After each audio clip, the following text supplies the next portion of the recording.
Welcome to L'Arte dell'Arme, the Bolognese podcast where we discuss the intricacies of the Bolognese tradition with the practitioners, translators, authors, and teachers working to bring the art back to life.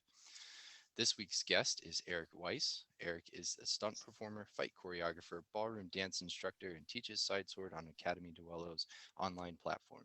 Eric spent 5 years performing and jousting at medieval times in Dallas, Texas, and has been practicing Western martial arts for 8 years. Eric, welcome to the podcast. Thanks for having me. Yeah, it's a pleasure to have you. I'm not gonna lie, I've been ridiculously excited about the potential for this episode because this is something that I've been incredibly interested in for a long time. I, I don't know about how long you've been doing horsemanship. I guess that'd be a good question to ask, but I grew up riding horses, and it's always been something that I've loved. But connecting HEMA to horsemanship has been something that I have yet to do, and really would love to do. So, how long have you been riding? So I don't ride as much as I'd like to now, but the greatest portion of my horsemanship actually was at medieval times. And funny enough, they actually prefer people to come in with less experience because your prior horsemanship actually brings in other habits. Riding to joust is a completely different skill. Yeah, Um, that's fascinating. Yeah, I mean, I can.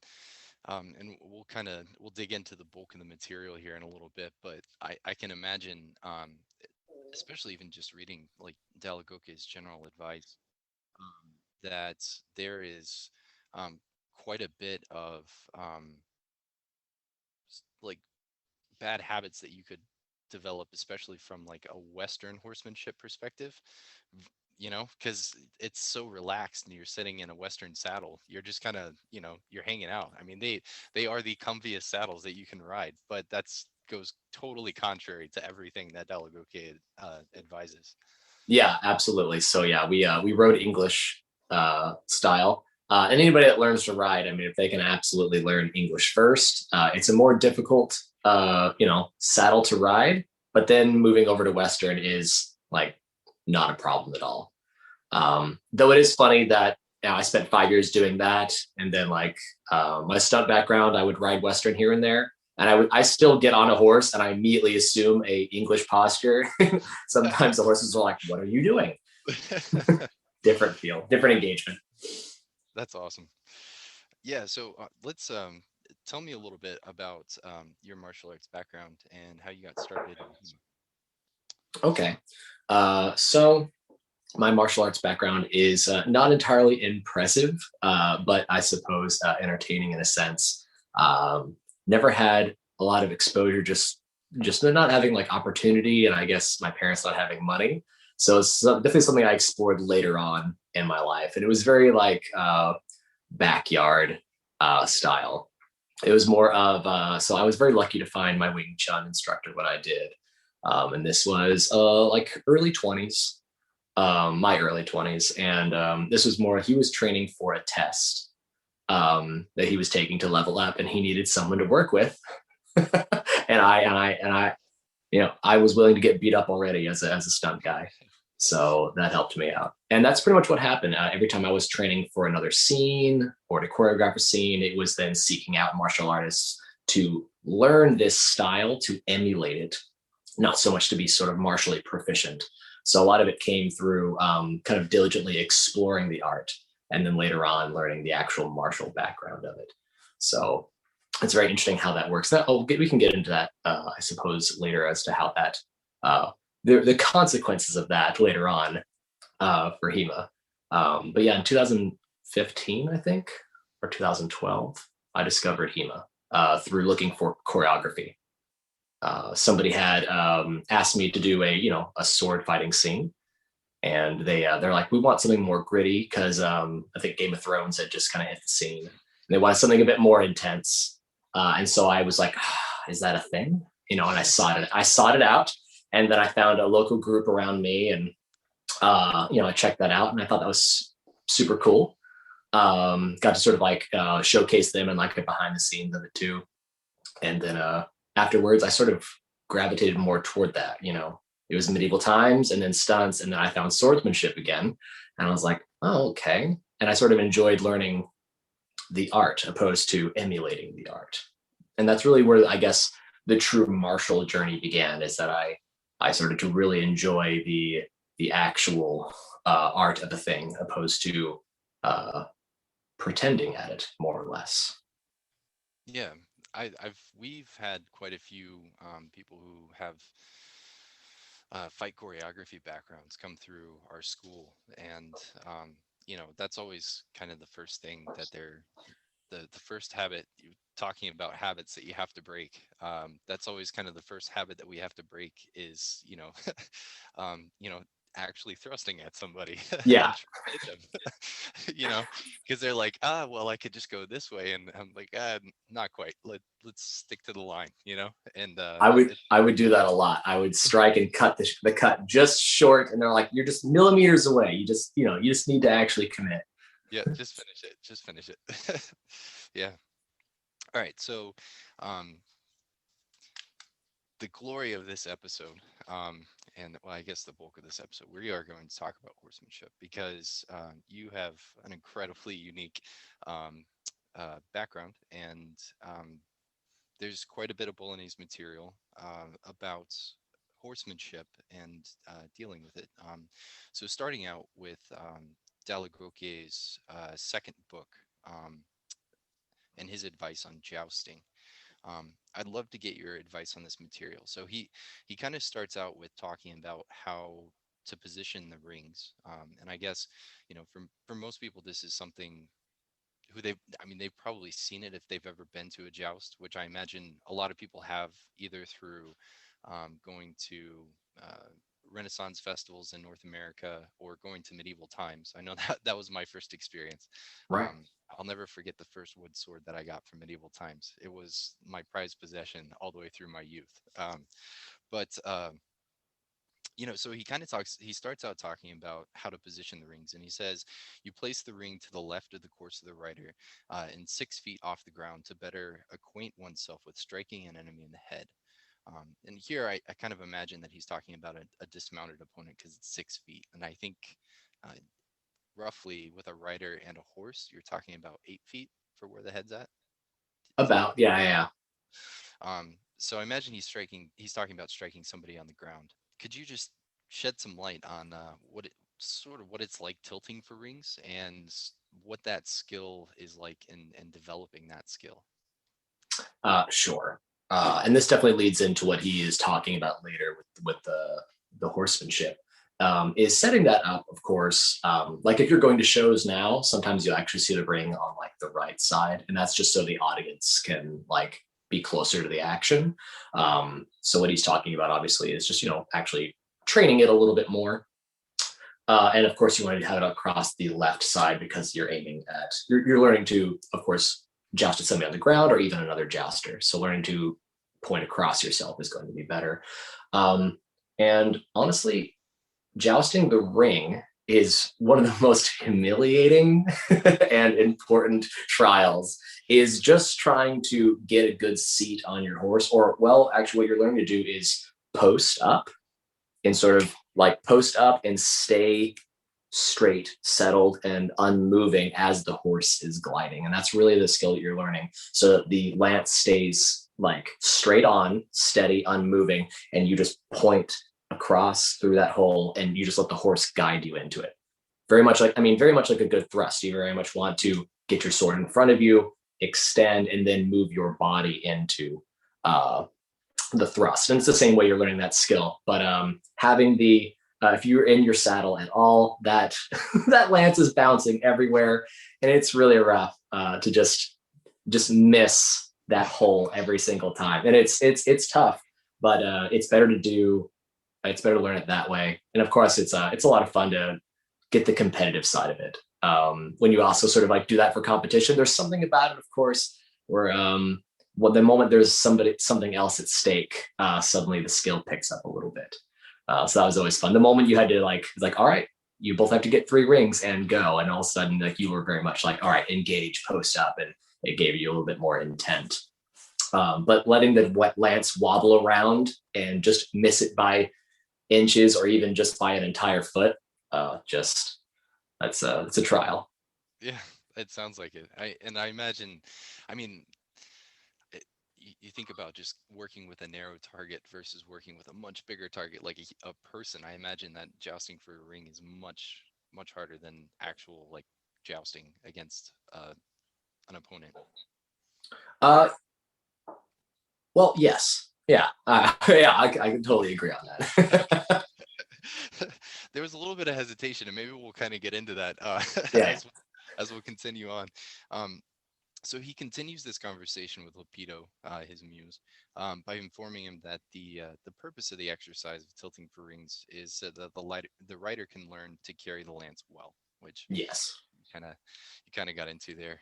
And then he gets into this general advice on carrying a lance, and he gives 6 headings. He says, and they are how to be on horseback well, carrying the lance on the thigh, placing the lance on the rest, how to couch the lance, how to recover the lance, and then yeah, and so those are the sort of his 6 general headings on how to joust, right? And so let's go through those, starting with how to be on horseback well.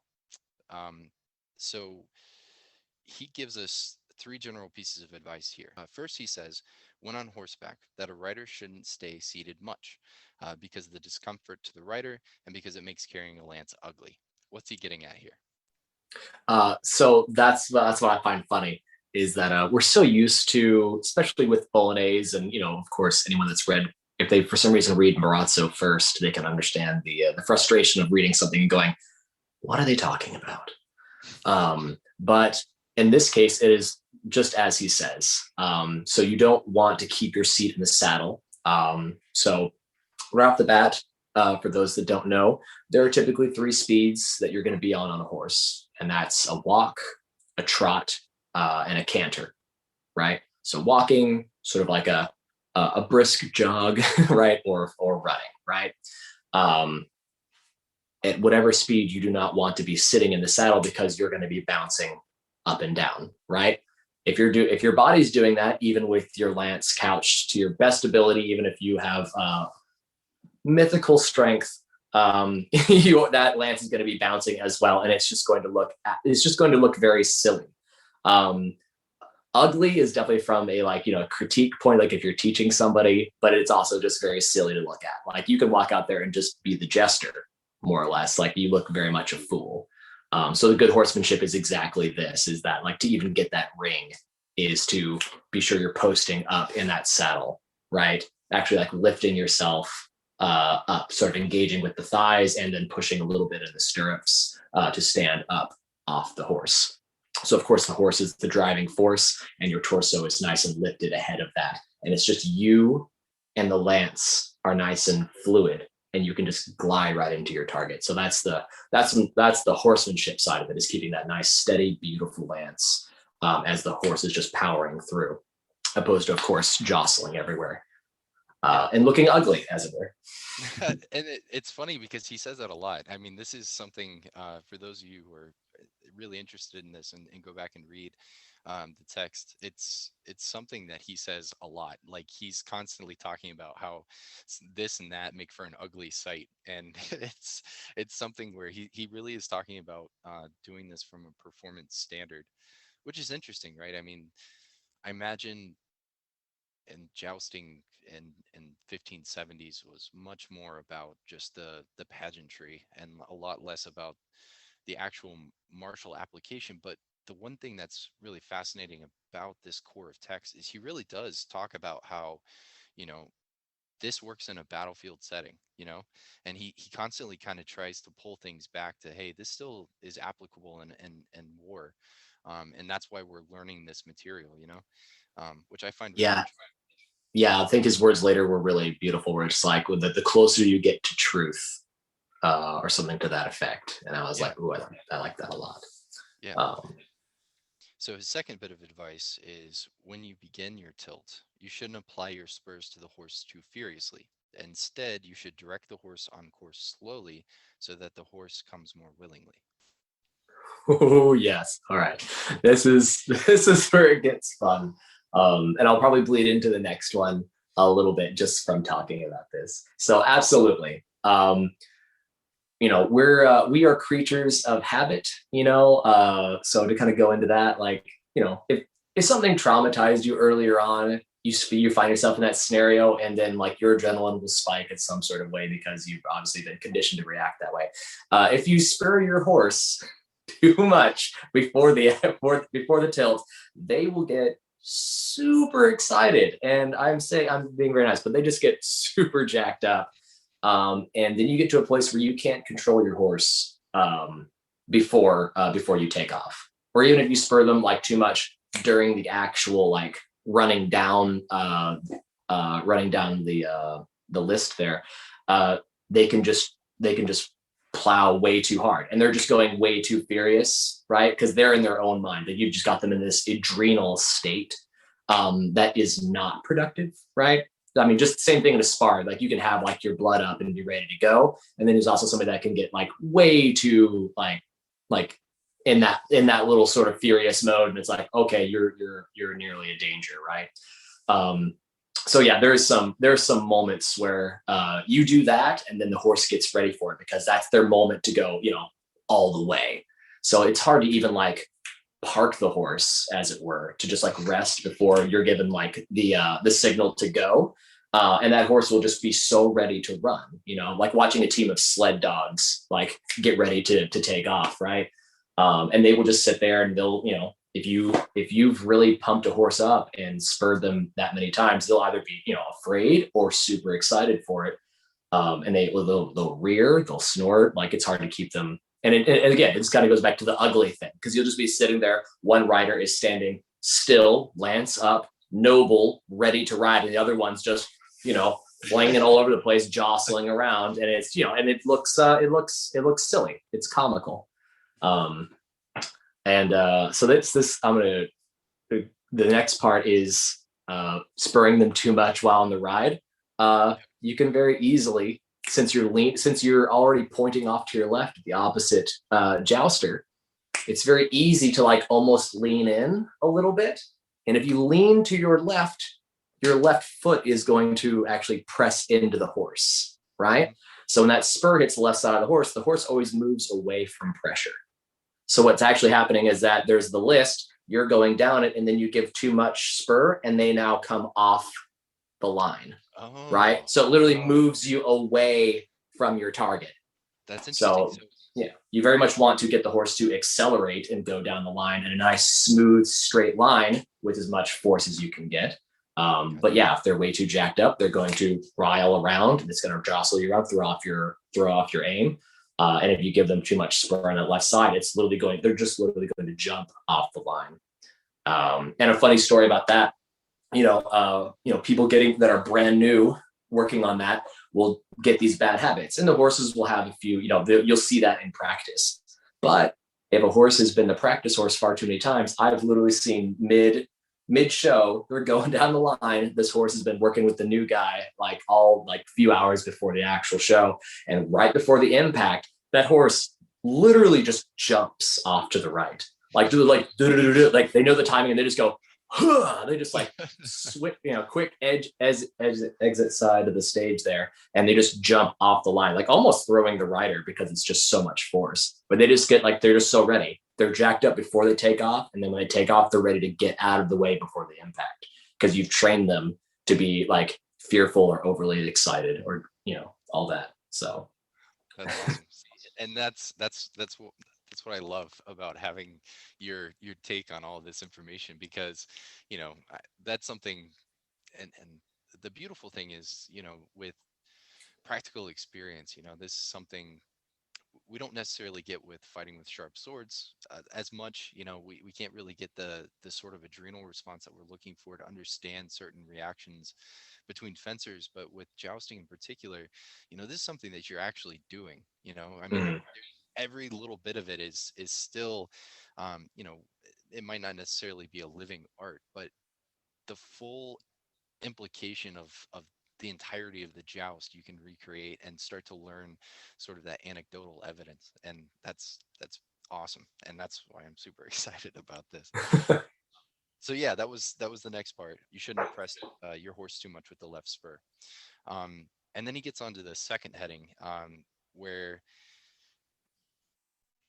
the second heading is ways in which you can carry the lance on your thigh.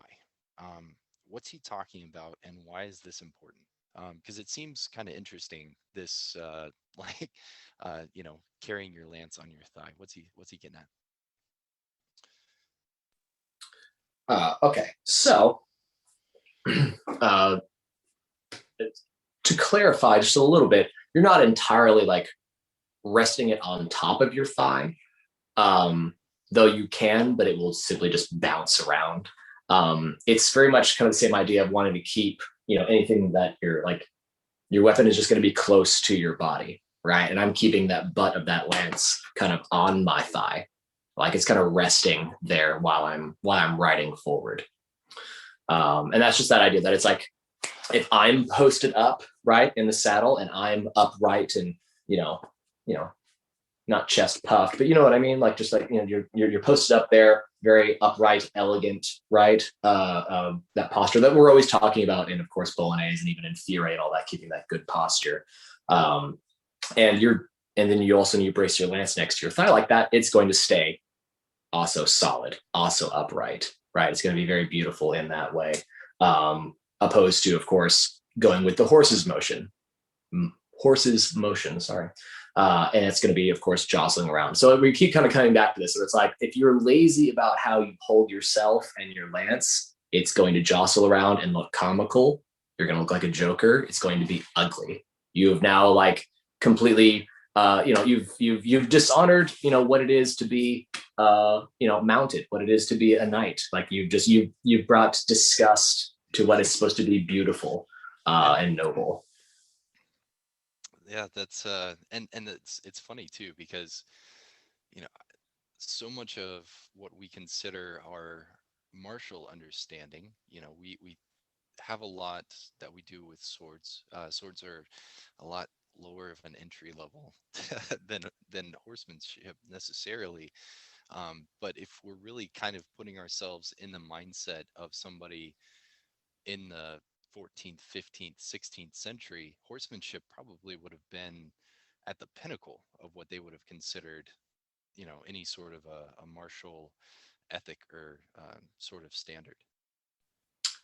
Right. And what's important to know is that when you're doing any of this, whether it's, the jousting lance or a sword on horse, the horse is your new footwork.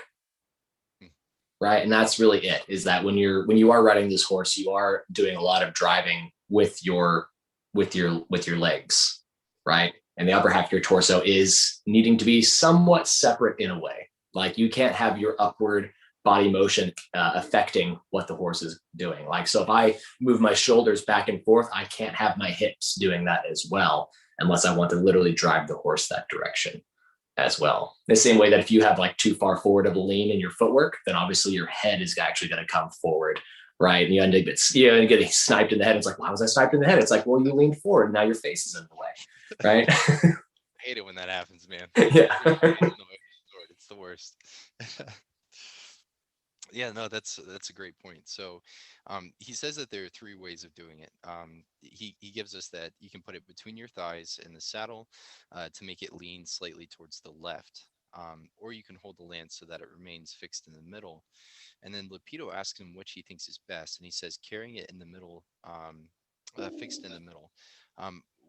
So, I mean, I guess you kind of got to that a little bit, but what Oh. exactly is happening here with fixed in the middle? Oh, okay. Sorry. I guess I was thinking more of like as you're trotting up, I would have the lance off of the saddle and at my side, right? Like resting on my thigh. What you're talking about there, I suppose, is at a rest, right? When you're just sort of like seated, you're not moving anywhere. So absolutely, you don't want just the butt of that lance like resting on your leg. Like you want to put that right in the center, like right on that sort of um, lip of the saddle there. So you're just resting it, all right, like right on the where the like that shoulder of the horse would be. You're sort of just resting it there. Um, and I think this is the next part actually. It's like you want to keep that straight up as well. Like just keep that sort of like rested straight in front of you. And that's sort of your just resting position. In the same way that you're, of course, keep coming back to this. I feel like I'm a broken record, but it's like you're posted up, you're tall, right? Spine erect. Your lance should also be as centered and tall and proud as you are. Opposed to you leaning it any other direction. You know, if you lean it on like your actual leg, it's going to start to tilt off to the side, right? Because if the horse jostles, it's going to jostle, right, with your lower body. So you're going to keep it center, resting on that saddle so that it stays centered. Yeah, and that's interesting because like Lupito actually follows that up and he asks if you are going to let your lance lean, should you let it lean to the left or the right? And then I think dall'Agocchie says that you should let it lean to the left. Right. Yeah. It's like you got three choices: right, center, or left. And it's like center. But if you absolutely must lean it left, since you'll be pointing your lance there momentarily. Yeah. Right. It's like cool. Pre-position it if you absolutely must. And I suppose that's gonna I'll take a leap and say, you know, it's like on the martial side of like, you know, leaning toward being battle ready. Right. If I'm waiting to charge, I'll go ahead and get my weapon predisposed to lean across, you know, and get on target, opposed to being straight up. But straight up is, of course, the more aesthetically pleasing and secure position for it to be in. Yeah, that makes sense. All right, so yeah, and then he pretty much dismisses just hanging it to the right. He's like, just don't do that. It's Yeah, it looks terrible. Yeah. All right, so so there now was a guy there who I won't name, but he had a more of a he had a colorful background. Even in his fighting, he had a very sort of like a thuggish approach to the way he did things. And he would totally lean back in his saddle, kind of Western style. And he would also just sort of like rest the lance there in the center, but just sort of like, you know, cocked off to the right. And it was just really strange watching everybody out there to present themselves as noble knights of the realm. And he was just in there being like, whatever. Yeah, he just made, you know, and it's funny because most of the time in a social setting, you know, in a modern social setting, everyone saw him as the cool one. But in the show, everyone's like, you don't even look like the bad guy. You just look like a slob. Is he always the bad guy? I mean, you know, he normally was. Yeah. Just because that was the only persona he was really able to embody. Nice. That's awesome. All right, so now that we've learned our posture in the saddle and how to hold the lance, as we start our tilt, now he moves on how to lift the lance and place it into the lance rest. The first option is to immediately lift the lance and seat it into the lance rest. The next is to lift it and hold it outside of your thigh using the wrist with your arm extended downward. And then the third is to lift it upward from the thigh somewhat as you're sent onto the course, holding it likewise with the wrist, but with your arm bent, aiming the point of your lance toward the adversary. So first, what does he mean by holding it with the wrist? Because that's something that's going to come up quite a bit. Right. So at this point, you're still holding the. I mean, with the exception of the first one where he says just lowering it onto the lance rest. And for clarification, I don't have personal experience with this because what he's talking about is that lance rest that's actually affixed to like jousting armor, right? And that sometimes would also like affix to a piece that would actually be on the lance, which I believe is called the grapper. And that's like they literally connect, sort of just have a little safety like trailer hitch, like boom, it's in place. And on days where I was doing a triple shift, man, would that have been nice. So I just want to throw that out there. If they ever want to do that, that'd be great. So these other versions, right? So what's going on is that you've got that lance in that centerpiece, right? So let's say the music begins and it's like, all right, time to get started, you know, or you're at rest here and all of a sudden you see the flags go up, getting ready, and you're going to just simply lift up that lance off of that resting point on the saddle, and you're just going to sort of bring it off to the side. And so I'm still carrying it upright, right? and I'm just carrying. But the idea of carrying it at the wrist is that I don't have this like this kind of closed in like elbow close to my core as I would when I'm holding the lance, resting it in the center. Right now, I've sort of lifted it up and it's sort of off to the side here. Right, so either I can simply lift it up and just drop it onto that lance rest, which is just real quick and easy, right? Or I can bring it off to the side, right, and let it rotate onto it. So, and what he's also talking about, and I know I'll try to explain this as best I can as I'm mocking this physically, but you're bringing it off to the side and you sort of let it drop slightly. And what you're really doing is you're letting the counterweight, which is sort of the butt of that lance, drop down. And what's happening is that you kind of let that sort of lever and fall back, almost like to come up against your forearm. And that will sort of tilt it and drop it into a lance rest as well. And this is also how you would get it into the couch, which I think he talks about later. Yep. Cool. So now he goes on to say that all three of these options are good. So he's kind of ambiguous here. He's like, do whatever I guess is comfortable for you. But that he prefers the latter. So he prefers holding it likewise with the wrist, but with the arm bent, aiming the point of your lance toward your adversary.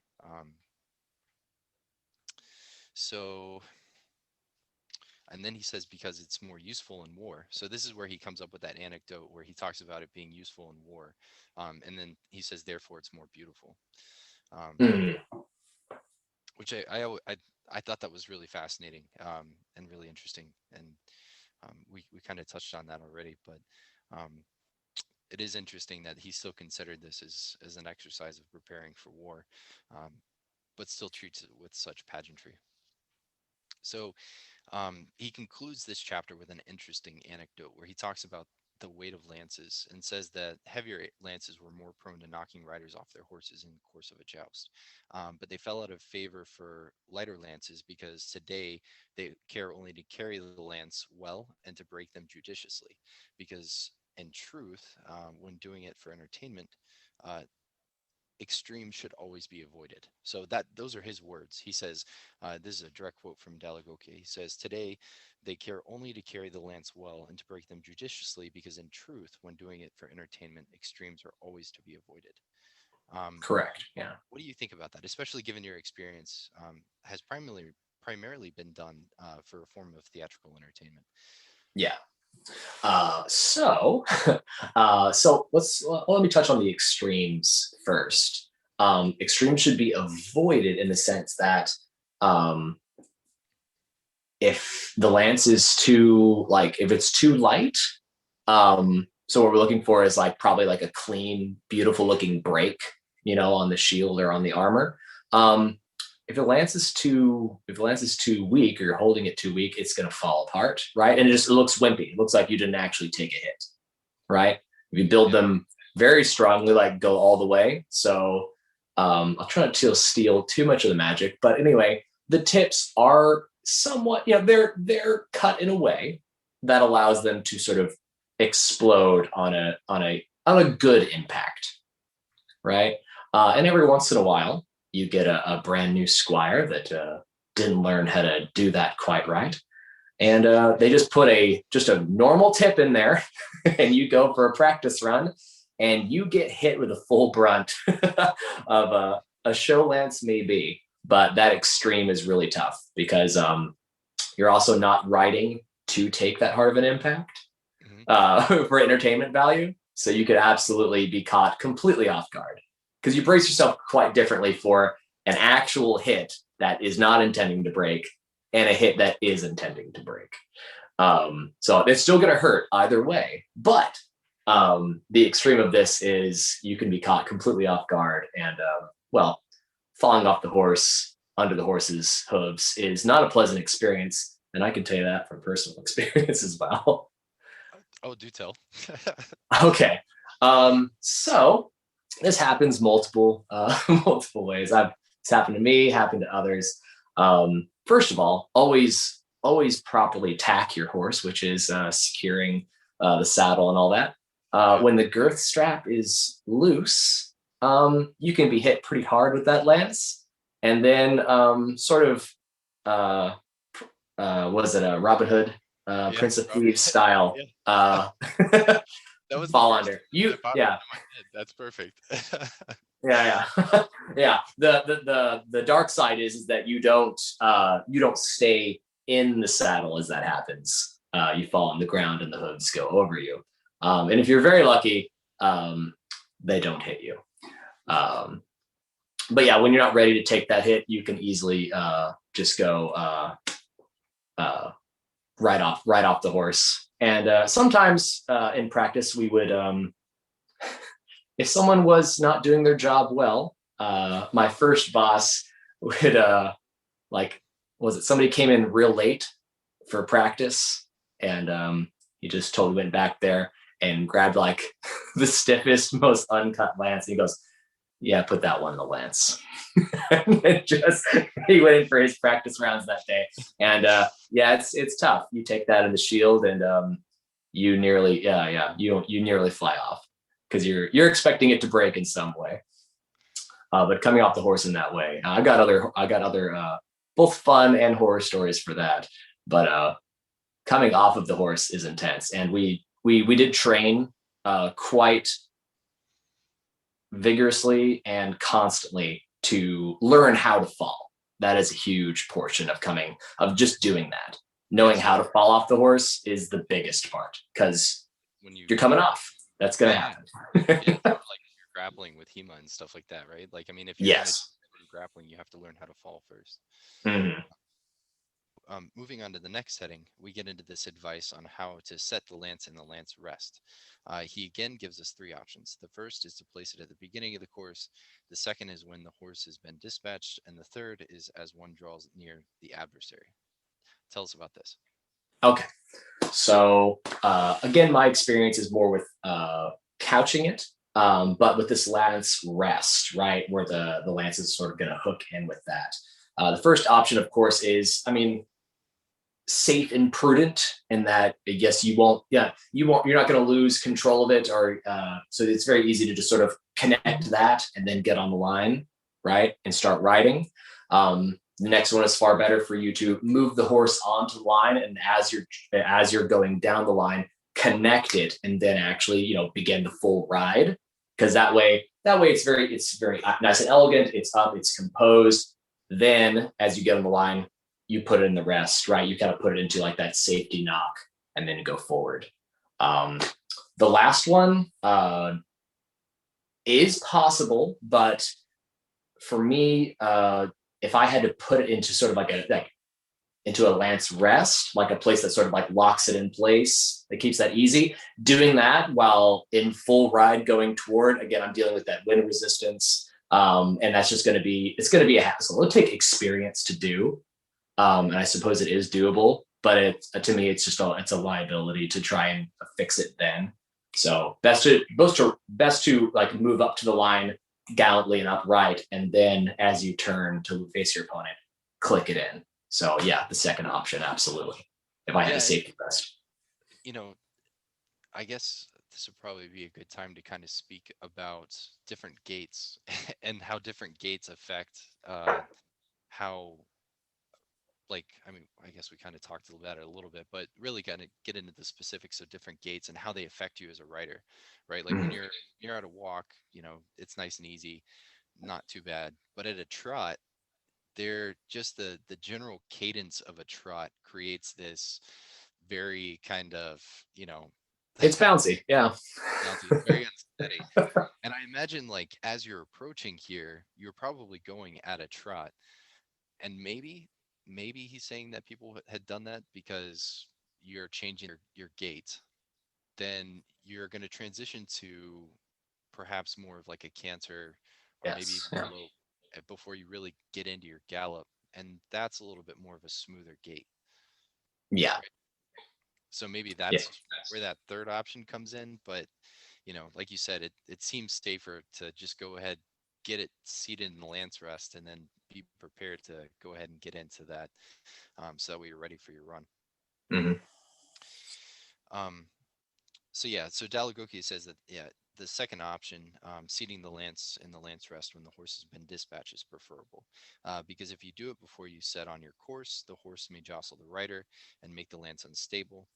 Um, and so, what's kind of been your experience with this, especially like just dealing with a lance in general, like as you're preparing and you're transitioning through these different gates, um, and what is it kind of like when you get that initial jolt? Because we're talking about already starting and we're about to start our gallop. What is that like when you just feel all that power underneath you just decide to take off? Right. So yeah, I mean, I kind of touched on this a little bit earlier too with the like don't spur your horse too much or right before the charge. Yeah. So that's what happens too is you know, a horse that's obviously been trained to do this, like just like you, like it sees that flag go up or it hears the music and you feel all the tension under you. Like that horse is very aware of what's about to happen. And you feel like all the muscles start to writhe under you. It's a very powerful feeling too, because, you know, if you're inexperienced or this is new to you, that's sort of scary, but it's also like really cool to kind of have like that strength under you as like a team. Cause you just feel all that under you and you're like, all right, buddy, let's go, Yeah, you let's know? go. But of course, all of that, you know, comes with another, you know, I don't know, it's a skill set under its own, right? Because the horse, you definitely don't want it to jolt forward. You don't want your horse to rear up and then like push off and hit the ground into sort of like the briefest of trots to then go straight into a canter. I very much want to kind of give them a small release of the reins to kind of come in from that. Like their first step or two is a walk right into a trot. Like I very much want to very easily smooth them from like that first step or two right into a trot, moving up to the line, and then they're easing into that canter. And that's very much talking about like just bringing that lance online, whether it's in the couch or it's on the lance rest.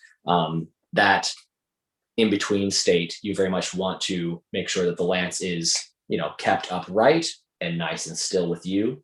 And again, keeping that good posture, because those transitions are where you're going to mess up, right? If you're lazy in your saddle and lazy holding your lance, that is going to, of course, jostle and wobble everywhere between the transition of literally three gates, right? You know, you're still, walking, trotting, canter. And if you don't have like pretty much a judicious process of how you're sort of going to lower that lance into its place and go, it's, of course, you're going all over the place. You look like a joker. And if it's wobbly at the beginning, it doesn't matter if you get in the lance rest in time. It's like you set yourself up for failure from the very beginning. You know, like if you've got a shaky guard that's in the wrong position, doesn't matter how quick you are to kind of get it up for a defense or an attack. It's going to be poorly positioned, even moving into the next guard you want to move into. Yeah, and so that's actually a really great transition, because for here, dall'Agocchie actually gives us like a very sort of swordsman-like response to sort of this next stage. So he follows this up, and he gives us this very swordsman-like explanation of what happens next. He says, "But most of all, when arresting the lance, it's necessary to put one's hand forward, turning it inward in that tempo, and in such a fashion that the last knuckles of the finger are placed upward, so that the lance comes to be in a place and the lance rests more safely and with greater ease." I feel like there's some deep wisdom in this statement that's born from experience that you can elaborate on. So, That's just good mechanics right there. The palm up is the more sturdy position to hold anything. Like, it's like, anyone that throws uh, a reverso tondo, right? If anyone gives you even the smallest amount of pressure, right, like knuckles up, yeah, like that is going to dissolve under any defense, right? You turn that to striking falso with the palm up, right? Now it's got substance and it can actually do something, right? Same ideas that I want to whether it's in, of course, a rest or I'm couching it, I'm turning that hand kind of a twisting motion as I bring it into place. I'm bringing it under. That elbow is going to be close to my core, and then of course the palm facing up, and that's just a good structure, right? To one, deliver a hit, and of course absorb one as well. So that's really what that is. And of course, like we're obviously kind of getting into this like explanation as he's just breaking it down piece by piece of being able to come from a still position to bring it down into the rest and turning your arm, very slowly. Very much how someone, if you were in a codalonga and then bringing it up into a punta reversa, Mhm. right? It's like you are bringing it into position and you are curving that hand and your body's coming with it. Like it's a whole process, Yeah, and you can break it down piece by piece. nice. That's awesome. So Lupito follows this up with a question. He says, "Do you wish then that um, one should immediately draw the grapper near the lance rest?" And I was going to ask you what a grapper is, but I think you already mentioned it. So it's basically a ring that hooks into the lance rest that's on like the queers. Yes, more or less. Like that's again, I am not going to pretend to have an expertise on that piece. Yeah. Somebody that has more of a studied knowledge in the history of armor Yeah. can tell you more about that, or maybe even some other reenactor groups. I have no experience with the rest, but I'm just thinking about the mechanics of a joust, and it's like, okay, if I have a lance rest, then I absolutely want something on the lance that connects to it. That allows me to rest in it, and then of course immediately come unhooked as well. Yeah. But yeah, the grapper is the name of what the piece on the lance that allows you to connect to your lance rest. Yeah, because dall'Agocchie answers pretty dismissively and says that you should ease the grapper near the lance rest gradually while you're on the course. So I don't know if that's some degree of a turn or something like that to maybe get it to hook. I'm not sure, I but would yeah, assume that it's on a part of the lance, and that twisting motion that allows you to get to that palm up position is probably a process in itself in which you are lowering the lance and right and turning your arm in a way that puts it in position and hooks into place. So that would be more of a like, let's see, if my hand is facing sort of like knuckles at the back of my hand facing outward, I would then sort of like lower it down in front of me and hook as I twist my hand to palm up down at my side, also hooking that lance in. And that is literally just me playing with the concept of if I have a lance rest on my armor and there's a piece on my lance, how I would do it. And that's just like me mimicking jousting form and being like, no, if I had a piece, it would probably work like that. yeah, nice. Okay, so then we get another piece of advice, obviously born out of experience. When dall'Agocchie threw a shade at jousters of his age and and gives contrary advice, Lepido says he's heard you shouldn't clench the fist tightly when the lance is in the lance rest, and dall'Agocchie says no, that's stupid and a good way to break your hand. What's he talking about here? Uh, I mean, honestly, if it's the same idea. If you death grip something before an impact, prepare to not enjoy your wrist or your hand anymore. Like those things will be taxed, and that's just that we already kind of know that from like delivering blows with the sword. So imagine delivering a blow with the lance with two horses driving at each other like that. That it's going to hit that other target, right? That other jouster, and it's going to blow right back into you. So if you're doing a death grip, or even have like your fingers way too close to, I would assume like that rest, you're probably going to get like your fingers pinched, Oh yeah, and also that lance is going to blow back into you and mess up that death grip that you've created in your hand. So okay, of course it's always that like not too light, not insane grip, but baby bear's porridge somewhere right in the middle, just a firm firm yeah. grip. I always tell my students when I first tell them how to grip a sword that they should hold it like a baby kitten. I mean, kittens are so they're so energetic and they're always trying to get away from you. But they're delicate, so you don't want to squeeze them to death, but you still have to be kind of firm with them just to squirm away. Um, but yeah, that's I thought that was so interesting. Because it seems like you know, Lapido is speaking here as if he has some sort of prior knowledge of jousting because he brings up certain anecdotes. And I don't know if dall'Agocchie specifically did this just so that way he could throw shade at certain things, or if he was just really trying to kind of hone in and, make him. a better muse. But it seems like that might have been some sort of contrary advice that he had heard. So I thought that was pretty interesting. All right, I so don't. move. Oh, Yeah.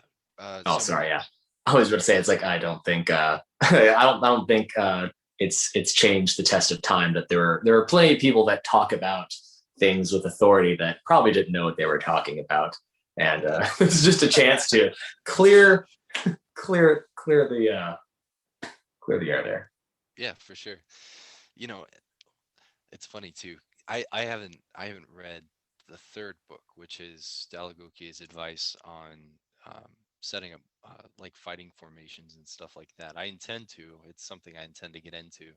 Um, it's interesting because a lot of it is really just dealing with division and like how to divide certain things and talking about making sure you've got your lines even in order to have like a nice even formation from a quick glance that I took at it. But I am curious to get into it because there's a similar um, framework for especially like the images that he uses that Machiavelli uses in the Art of War, in Hmm, Machiavelli's Art of War. So one of these days I'll get around to actually doing like a like piece by piece comparison of those two things, but that not would there be yet. fantastic.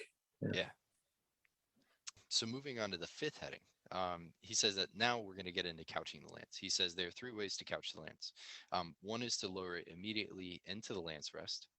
The second is to keep it high at the beginning of the course, then lower it a little bit when one begins to draw near the enemy. And then the third is to lower it all at once when one is about to hit the enemy. All right. Yeah, this I know. Yeah, all of this I am very familiar with. Yeah. So lance rest or not, again, would have loved to have had one. If I ever joust again, I definitely want to try that out. But this all makes sense. So the same idea of when it was talking about when to put it in the lance rest, right? This is more about, of course, passing through those different speeds, those different gates while you're on the horse, and of course, just dealing with the wind resistance of your horse picking up speed and lowering a lance. So if you bring your lance down immediately, I suppose you are already ready, right? But now your lance is going to be bobbing back and forth with these different passing through these different gates with the horse, and steadying it, even if you couch it really well, is going to be jostled about, right? So keeping it upright for just a little bit longer until you get on the line, because at this point you're going to be passing into that canter, right? Where the horse's movements are now like powerful, speedy, and smooth, right? This is when you can post up on the horse and stay completely level, right? During the walk or the trot, not so much. The horse is still jostling about. There's still very much a bouncy up and down motion, and you are going to bounce up and down with that, even to agree, even with steady legs as you're posting with a trot. But once that canter hits, you can really just drop that lance down and only really dealing with the wind resistance at this point. But you've got a nice steady shot now to just ride down the line. The last one, of course, is my personal favorite, and it's the most beautiful, is to come around, right? Still have it somewhat upright. And then as you begin that canter, sort of just, it's sort of just a beautiful mechanic just to watch it very slowly go from that high point to just drop just on line right before just a moment of impact and then hit. And it just broadcasts your skill at this art, right? To just time it quite perfectly because the mechanics are beautiful. You're also not wasting any of your own strength. And it's very interesting too, because as that lance is slowly dropping down, you are dealing with the wind resistance, but it actually, in a weird way, it sort of couches some of the stress of holding the lance steady, because you are getting a little resistance on it, and it's almost pushing it back just enough that you don't actually have to struggle with like lowering the lance down completely on your own strength. There's almost like a weird pillow that you're passing through as you slowly bring it down with control online with your opponent. Yeah, yeah, I can imagine it because I mean you've got two vectors of wind force, right? And if the vector is just pushing against it, then you're just resisting that. Whereas if you end up getting it below the sort of mid plane, then whatever wind resistance vector you're going in, you're going to have to resist like pushing back up, right? So like Hmm. if you can get it to that specific point, like you were saying, and make it really beautiful, like just online, strike, and then that's it. Or, if you go perhaps too fast and you let it go down too far, then you have to go back up, then you have to go back down again. So, just trying to fit it within that wind vector where you're just getting that forward resistance versus like downforce. Yeah. And I mean, of course, the longer you can keep your lance just a little high, the better. One, just of course, allow you to strike the target, obviously, in the head. And two, um, you know, things happen. Maybe your horse jumps off the side because you gave it too much left spur. And what you don't want is that sudden change, that sudden exterior change to bring your lance pointing down. And that's the main danger is when you bring your lance online too early. It's one of those things where it's like, this can work so long as everything goes just fine. But things happen. And if your lance ends up pointing down while you're riding full, a lot of bad things can happen. The least of which is you pole vault yourself off your own horse. Um, and I'm so happy that the arena that I jousted in was full of sand because everybody walked away from the few times I saw that mistake happen. So, That's very interesting to see.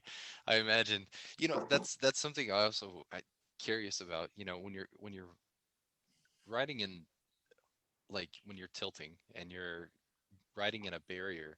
I mean, has anybody just like lost their lance in the barrier? Like just let it go down uh-huh. just too far and just there goes your lance. You know?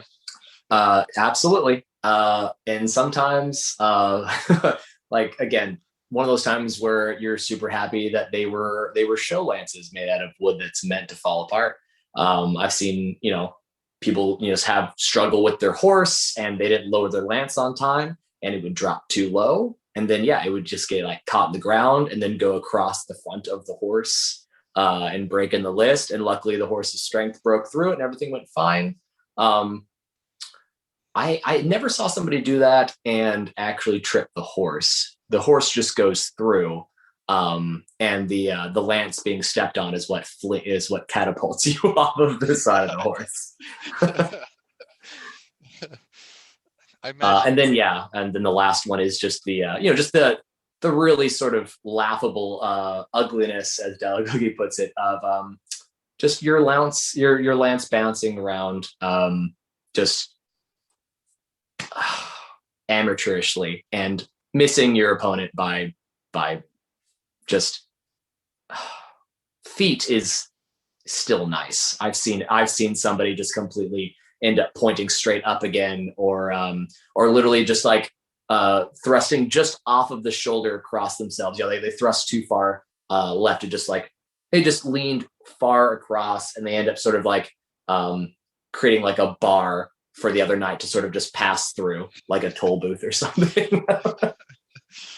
Yeah, and so and it's interesting because that is what he says. Like he says, like the danger of lowering from the very beginning and not having control of the lance is that you're bound to lose control of it, but there's also the risk of having to raise it again and then missing high. So he actually does talk about that. And then, when he says his favorite is the gradually lowering the lance, like as you're going down, he says by putting the lance up high and with advantage, then lowering it a bit when one begins to near the enemy. By raising the elbow a bit, one can deliver a blow easily. Moreover, it makes a lovely sight. So, then we get a clarification on what advantage means. And now I feel like there is some insight here that we can delve into. So I'm going to quote the passage. He says, I mean that when you place the lance in the lance rest, it should be placed firmly and in such a manner that its point gets towards the left, sufficiently to the outside of the adversary's lance, so that the outside of the adversary's lance may be open, while keeping your eyes always fixed on your target. If you do so, it is almost impossible to run the course without hitting the adversary. This is the surest method that can be employed. So, what does he mean by the adversary's lance may be open? Is there any sort of like interplay of the lances that ends up happening? Yes. Now, I have never done this on purpose. But I've seen it happen, and this is, I mean, it's very much like kind of how we would, you would stringere your opponent's weapon, right? By order, sort of pre-positioning it to point across, right? And it's the same idea. It's very much like, when you train with spear, it is the most, it's the simplest version of the mechanics you're going to be working with. And it's nice to sort of get those across, but it's the same idea of just wanting to point across and doing that before your opponent does. Again, with advantage, you're pre-positioned to, one, of course, hit them, and two, if they even try to stop you, they're going to glance off. And them being open, I would assume, would be the same idea of somebody being in just a wider guard while your sword is more, of course, in front of you, prepared in that stringere position. That's really interesting.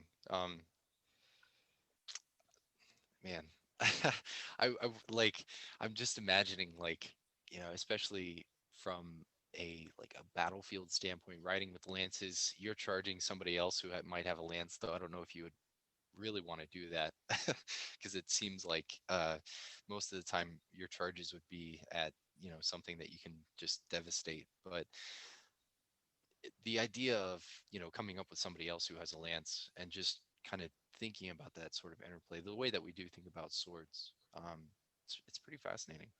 um, I mean, in your head, have you conceptualized that at all and just thought, like, maybe one day I just want to really take advantage of this guy and I'm just gonna, like, give him a nice little bolognese beat on his lance, and Absolutely. No, I mean, there's nothing. Come on, there. It doesn't matter whether it's the lance or the spear or the sword. There's nothing more wonderful feeling than just having that weapon pre-positioned. So even when they're moving into you with all your strength, it just glides away, and you slide your point right into them. And you're just like, mwah, just everything I've ever. Nice. All right, so then finally we get into the sixth heading, which is how to recover the lance. And he says that there are two ways. The first is to return it to your thigh once you've passed the enemy. The second is to cast the butt of the lance behind the right thigh, making the point face backwards. And then once your horse is stopped, to return it onto your thigh. All right, so this one, to me, of all the things, I kind of could picture exactly what dall'Agocchie was talking about. But when he was talking about this second option here, which is to cast the butt of the lance behind the right thigh, making the point face backwards, what is he getting at? Yeah, that's a weird way to word it. So what's going on is the recovery is after impact, like you've just hit the person, right? Or as far as as far as I'm aware, that's what he's talking about. Because after you hit your opponent, it's if you've done your job, it should hit, and then you can easily sort of like where the butt of the lance has been sort of couched under your forearm, kind of tucked close to your body. I can sort of drop that down, right, and let that counterweight drop onto my thigh or that point on the right and rest on that, and that way it's facing back upward, right, and that works whether it's been broken or unbroken. The other one is that, of course, you're pointed across yourself left. So if it glances off or has a hard impact, you can very much have that lance come in front of you, like you kind of like your right arm would sort of do a check your watch motion and then hit you in the head. So what you actually want to do is avoid that, right? So you pass through kind of a similar like hanging parry type motion with that hand. So it's going to hit, gleam across, and I'm going to drop that butt down, right? And let it sort of move across myself and over. Gotcha. So what I'm actually doing is I'm throwing, it's weird that he says behind. So I'm trying to figure that out right now as you mentioned that. But yeah, it's going to gleam across. And I guess it's more off to the side because I'm sort of passing through and I'm letting that, the tip of the lance, as it were, the length of it, sort of pass behind me as the butt is sort of going to be facing forward and down. Because I'm literally just letting it hit, it gleams off, and I let it pass through. And I want to sort of end up here before I bring it, end up with the point behind me, the butt sort of angled more down before I bring it straight up again. What I don't want to do is rest it on my shoulder. Once again, sort of like, leaning off to the side, kind of bad boy thing, because then it's just gonna it's gonna rest on my shoulder and it's just gonna bounce up and down. If you did it's one of those things where it's like, always finish strong. Like maybe you like began your ride down the line. It was very comical with you having a hard time getting your lance ready, and then you finally make your impact, and then you have like your beautiful finish, right? Yeah. That'll work out, opposed to like beautiful start, nice, perfectly positioned, beautiful mechanics, hit the target right on line, and then you let it fly off and rest on your shoulder and kind of bounce, comically behind you, and it's like, you did so well. And I was guilty of this when I first started. I was a twig when I first joined, and the dealing with the lance resistance and the impact, like my arms were just jelly by the end of like the first two runs, and I would totally do that. I would be like, boom, and I just let that sort of fly behind me, and then sort of just rest on my shoulder just to give my arms a rest, and it just looked terrible. It didn't matter how well I performed the first part; they were just like, nope, terrible. And they just keep you out of the show. They're like, no, we're not putting you in front of a spotlight in front of an audience until you stop looking like a fool, more or less. Right on. Yeah, I mean that's pretty much what dall'Agocchie says. He says if you put the lance on your shoulder, it's ugly. Um, so yeah, he prefers the butt out to the right and letting it kind of turn behind you. So he fall. That's pretty much what he gives you for the general jousting advice. He kind of goes into these like sets of anecdotes for training and stuff. He talks about the lance heads being like 6 inches of steel or iron, roughly. And then he gives this really interesting tidbit. So next up, he gives us further advice, and I found this incredibly interesting. Um, and what may be of interest to others who can't afford a horse or don't have the space for a horse is that Dall'Agocchie says that you can train to joust on foot in order to accustom oneself to carrying the lance by the wrist. Also to um, placing it surely upon the lance rest without ever looking. It's pretty interesting uh, tidbit here. Have you ever practiced jousting when not on horseback? I have. It happens. It happens quite often, especially when you want to give the horses some rest, and before you want to put somebody who's brand new to this on a horse. Again, like you get somebody used to this, you're always gonna like fun little tidbit before get into this. You always want to find out whether a squire is actually able to advance to a knight, and this is very much just like within the hierarchy of the medieval times I worked at. So like you want to see what they're going to do before you help them graduate to this point, and they might not get it. But also plenty of jokes. Sometimes you're just you're bored and the horses need a rest, and you're putting the lances away, and you and your friends see each other, and you get squirrely and things. Yeah, yeah. Yeah. One of the jokes was like put the hard helmets away. We had like softer ones or whatever. Like put the hard helmets away before show, because everybody would definitely grab those and get into some shenanigans. But this is so one of the reasons for that in general is to play with the same mechanics I was talking about of keeping a steady lance while the horse is cantering. In the same way that you're going to want to pick yourself up to a full run, right? Or just have that consistent speed of your footwork, and make sure that you are disciplining the top half of yourself to stay steady, right? To keep that lance steady in that consistent speed, right? So it's the same way. It's like, cool. Can you do it on your own legs? Great. Now do it with this super powered beast with four, training Yeah. wheels. So I mean, your neighbors might think you've developed some sort of like crazy quixotic fever or something like that if you start running around in your backyard with a lance and no horse. But Dall'Agocchie does go into quite a bit of detail and even tells us how to construct a quintain or a dummy rider with a helmet and a cuirass and on a wooden horse. Um, so if anybody really wants to practice this material, he actually gives you a lot of stuff here. Um, including, I might add, having a friend pull that dummy on a cart and run at you. So if anybody's interested in jousting and they don't have access to a horse, but they're looking for some advice on how to get into jousting, dall'Agocchie is your guy. That's right. No excuses. You heard it here. Yeah. So then he kind of concludes with further setups on the size of lances and what kind of helmets and armor you should use. Anything that you noticed there of interest when you were reading back through it?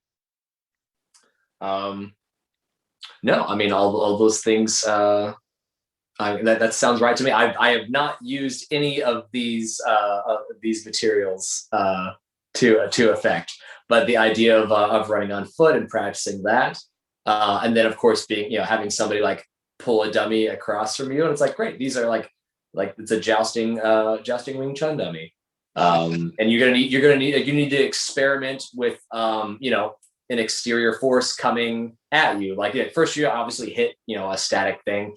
Can you joust something that's standing still?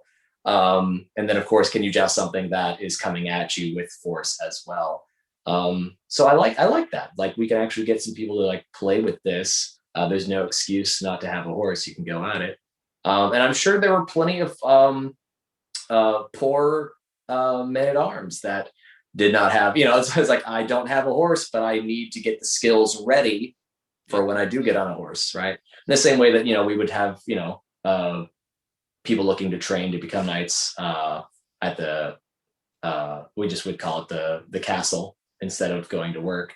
We would just have them try that out. It's like, cool, before you ruin one of our horses and give it too much spur or too much left spur, like, can you keep this lance steady? Can you run with it? Can you deal with these kind of things before I put you on this horse and possibly give it a bunch of bad habits? Because you've already disciplined the top half of yourself, and then you can just focus on the horsemanship side of it. Because again, you need one part of what you're doing to be subconscious so that you focus on the other, right? Like definitely you want to train good footwork, right? So your feet are doing what you want them to while you're focusing on your blade engagement. Yep. Yep. That's perfect. It does correlate perfectly. I mean, you know, it's a challenge, I think, for a lot of people who are instructors to kind of get that. Some people really struggle with coordinating their feet and their hands when it comes to sword fighting, but training up the footwork, that's like, the core of everything you are. It's something that we definitely focus on a lot. So one of the other things that I noticed that I thought was kind of interesting, he gives it a length of the tilt. He said that it should be 200 feet or 67 meters for our friends across the pond. So when you're writing, one of the questions that came to mind here was, how quickly does that go by? Like, what time frame are we talking about in terms of, like, you get this, like, you get up there, everything's ready to go, you get the go signal, and then, like, what is it like? I mean, is it a heartbeat? I mean, does the adrenaline just make you go so much faster? Like, what is that experience? True, right? Because from the audience perspective, this maybe is under 30 seconds, maybe. Like, does it, like, every list is a little bit different. But yeah, I guess I have. It's usually one of those two. It depends on how sort of intense everything is. I will tell you that if you're doing all the wrong things with putting your lance down like too soon and it's jostling about as you brought that horse into a canter, it goes by very fast, horrifyingly fast. You're like, oh my god, oh my god, oh my god, trying to get the lance on right, and it's just everything's happening too fast. You're like, why? When you've got everything right, like when you've set yourself up for success, right, kind of lowering it as you're going forward, and of course bringing it across with advantage, yeah, time stands still. It's yeah, you could almost get bored when you're experienced a little bit. Like when you've really synced up, it's kind of that when you're like on your best day, you kind of get that no mind effect, and it becomes like that. Like things really can just slow down as you ease the lance slowly into place, and that is of course everything that he's talking about. The ugly versus what is beautiful to look at, and that moment that you really sync it up and it's beautiful to look at is also that moment where it's like, you are like the world disappears. It is that kind of movie moment where it's like there's no music, there's no sound. You just hear like the kind of a cushioned thumping of the hooves, followed by just sort of the crash of the lance. And it's I think it's just something instinctual in us. We are aiming creatures, if you think about it, from the spear to the hunt. But it's like it's in us to look at that pinpoint and hone in and sort of predator like just aim and go. And that's really what it's just this whole moment that you just predisposed for that. And it can last a beautiful lifetime, or it can be a very quick, panicky, sweat driven comical just comedy of errors. Yeah, no, that's beautiful. I love that. That's that's why I brought you on here, because I knew you would have awesome stories. All right, so that's jousting. I mean, that's pretty much dall'Agocchie's jousting chapter, Yeah. or book, and Yeah. hopefully that serves as a pretty good reference for everybody. It gives them some insight if they do want to get into the material and set up a wooden dummy and have one of their friends pull it and practice their jousting. Um, but we do get one more chapter on well, we get a chapter here on further horsemanship related material. And having experienced going to medieval times before and watching the show, I know that you guys do a lot of stunts where you're jumping out of the way of horses and dodging horses. So let's Mhm. talk a little bit about Marozzo's chapter on fighting somebody on horseback. Okay. All right, so getting here, this is Marozzo, Book 2, Chapter 160. And I'm gonna read through bits of the chapter, and then we can break it down. So I'll go ahead and start. And he starts out by saying, "If through misfortune you should befall, that when you are on foot and come to blows with one who is on horseback, specifically you should have a sword and a cape." Of course, Marazzo. He is the kind of guy where he would set us up to failure at the very beginning, right? Like, you should have a sword and a cape. If you don't, sorry. uh, um, and uh, both of you are unarmored or equally armed, then you should follow the method written below. You cannot fail, and you will have honor. Therefore, be attentive to what I tell you. First, place your cape on your left arm in such a manner that you can throw it, and set yourself with your sword and cinghiari porta di ferro alta. As the horse bears down upon you, you must wait and throw the cape in the face of your enemy's horse, stepping with your right leg to his left as you throw it, hitting the horse and its front legs with a reverso tondo. As you take that step, along with the mandrito across the reins, or to the enemy's left leg, letting your sword fall into porta di ferro larga. All right, let's pause here. First, what is it like to stand and wait for a horse as it bears down upon you with a rider at a full gallop or a canter? I can't hear you. Eric, you're muted.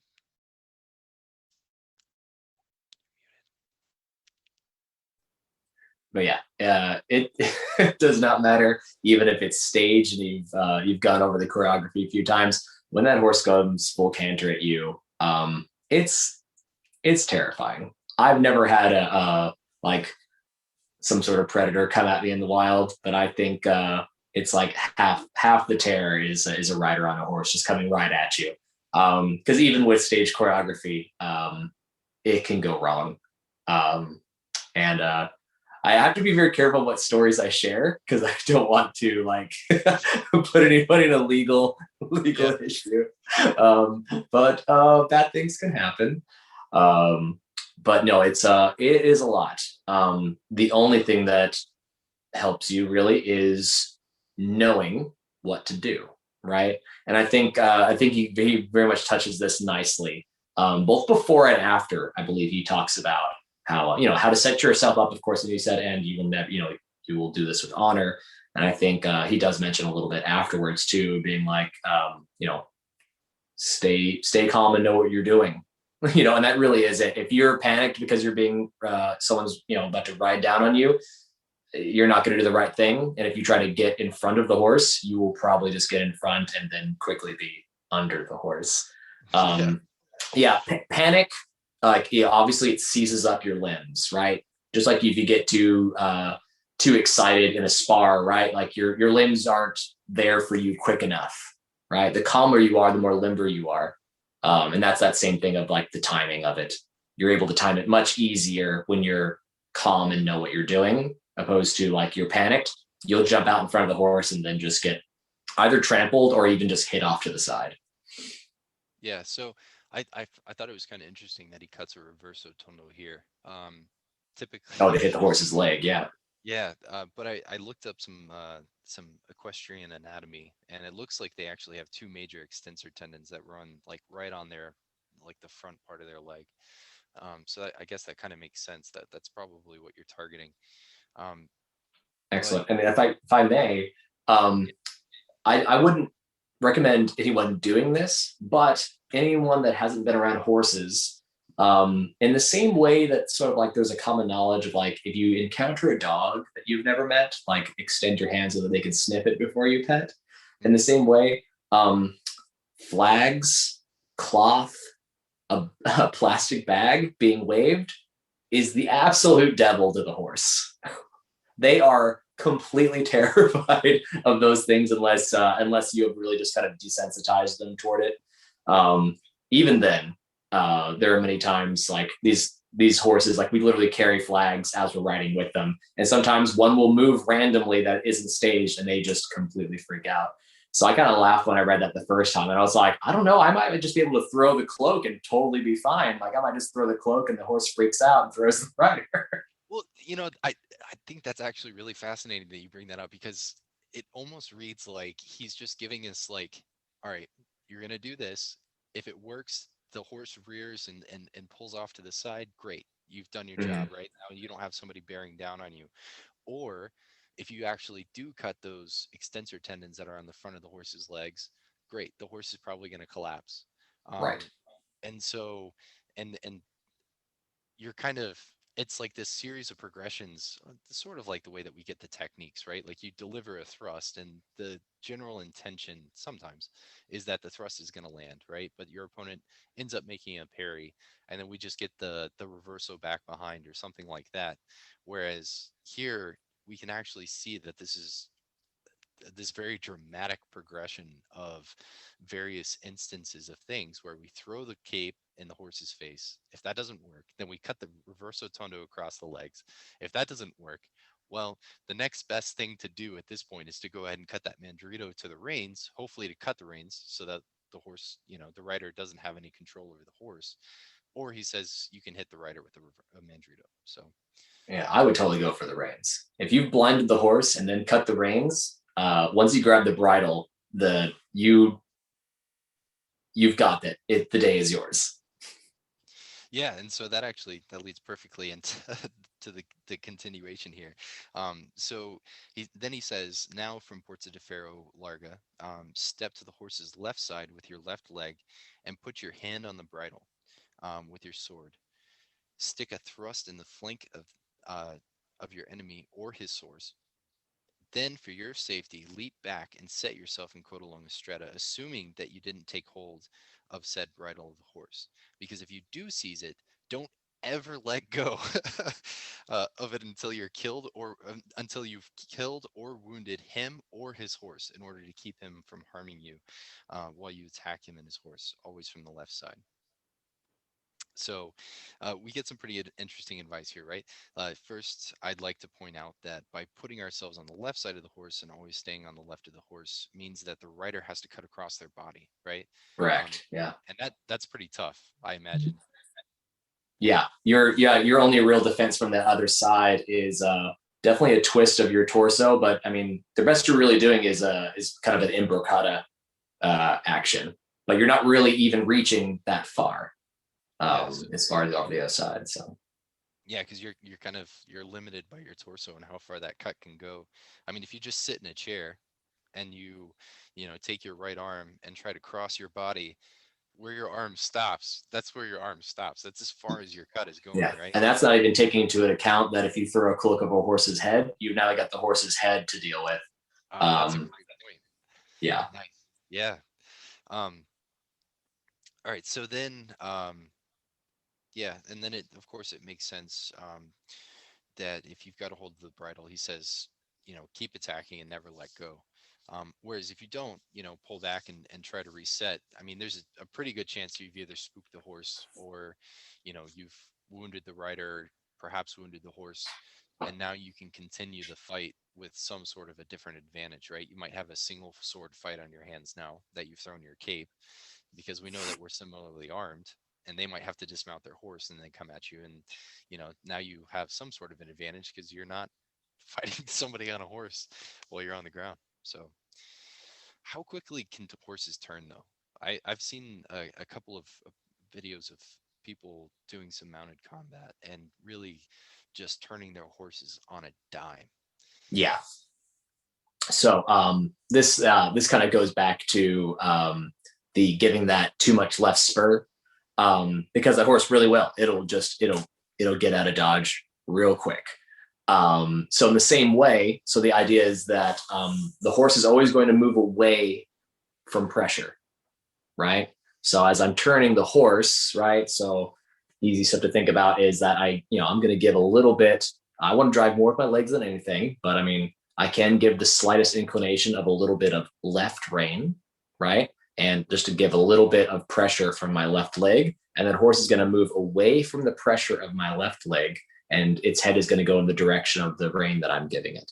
Right. And now it's going to turn left, quicker than if I just kind of did one of these things. Right. Now, in the same idea, a more skillful rider can get a nice full 180. Sometimes, I mean, you can look up just people doing barrel racing.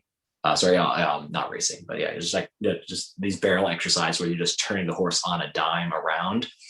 So absolutely, which is why it's like you need that moment to seize the horse, right, or blind the horse, and of course injure the rider and or the horse, so the horse doesn't come back, right? Yeah. Your one advantage is to, of course, take the horse out of play, right? Rider is secondary.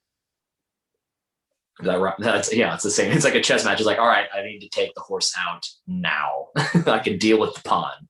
But yep. All right. So Marozzo concludes, I want you to understand, in this situation, you need not fear anything, right? And you will always be safe. So this kind of goes back to what you were saying earlier. As long as you always keep to his left side, hitting him, and the aforesaid horse, that is, in the head, flank, or the legs, understand that if you hit his horse once or twice in the head or legs, it'll never dare approach again. Thus, should a similar conflict happen to you, proceed assuredly and without fear, because if you're afraid, nothing will come out according to your wishes. Or if you do things peculiarly, it's almost impossible to accomplish what you wish.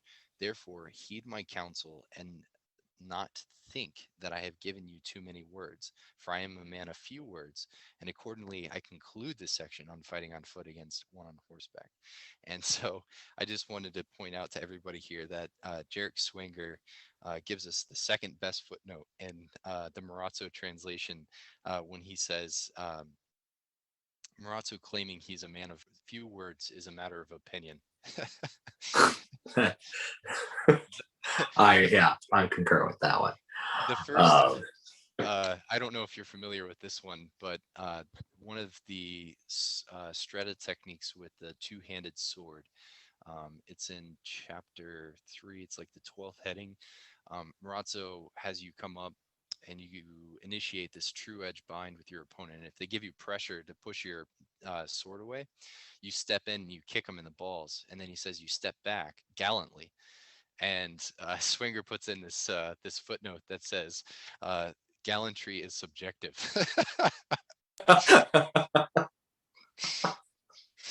That is the best footnote in Marozzo. That's pretty good. But there is a lot of humor in the footnotes, so definitely pay attention to that. All right, so what are your overall thoughts on this chapter? I like it a lot. So, well, that's a terrible descriptor, isn't it? I like it a lot. Well done.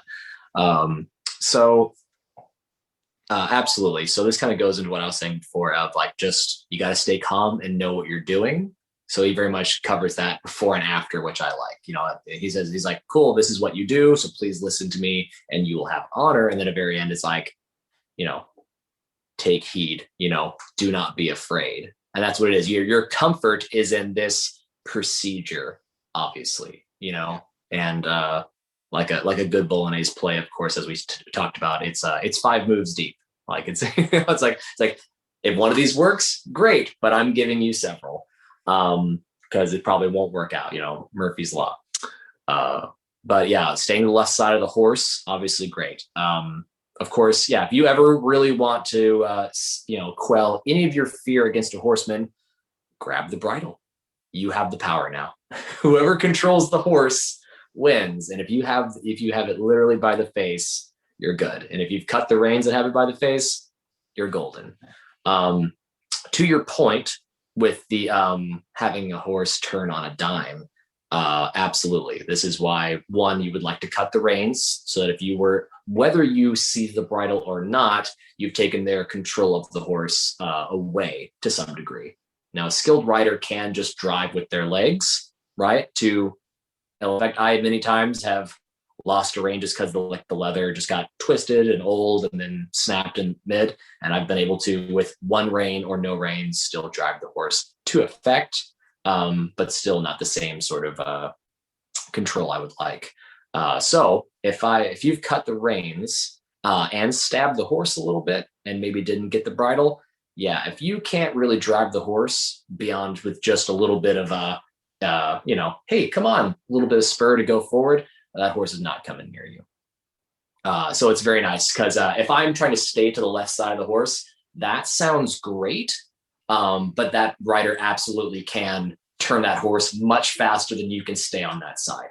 You need to be grabbing onto something. It's bridle, maybe even the rider's leg. But I wouldn't like that sort of blade engagement with their sword being high in that situation, even from a stage combat point of view. And I'm like, I'm going to get stabbed in the eye.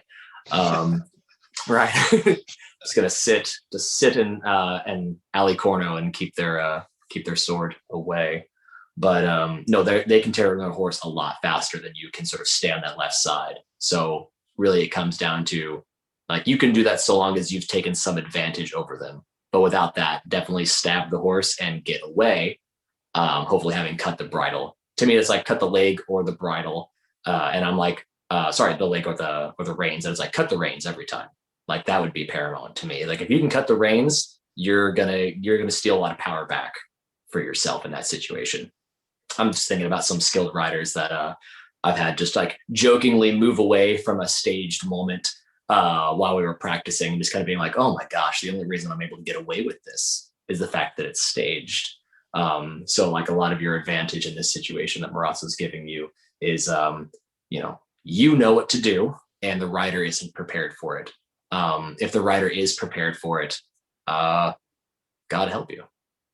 You're not gonna, it's like you cannot run the thing. You can't hit nearly as hard as that mounted rider can. So, should have brought your cloak or your javelin. Sorry.